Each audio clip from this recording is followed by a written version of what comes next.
In the world we live in today, there's a different way that operations teams and DevOps teams manage their infrastructure. It's no longer humans pointing and clicking and saying, I need a server, or filling out a ticket and waiting a couple months to get the server that you ordered that's secured. What we want to allow for is automation. And what we have today is a number of infrastructure automation tools that's been created by the community.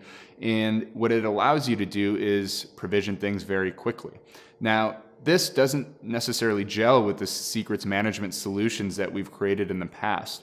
We've had very human-focused, just because the provisioning was very human-focused, ways of grabbing secrets and interacting with the secrets management solutions. Where we need to move to is a way for those infrastructure automation tools that work really quickly to work with our secrets management solution. So exposing ways for you to do API-driven secrets management, API-driven policy, API-driven access management, so that you're able to meet the needs of what your DevOps team is looking for. If they adopt a tool that allows them to go to infinite scale across whatever cloud, whether it be public or private, that's great. But if it doesn't work with the secrets management solution that you've implemented, then it doesn't mean anything, because they're not actually able to roll out that infrastructure. So it's incredibly important that as you look at secrets management solutions, that you're solving for the needs of your DevOps teams and looking at the challenges that they're going to face now that they're not manually provisioning stuff anymore.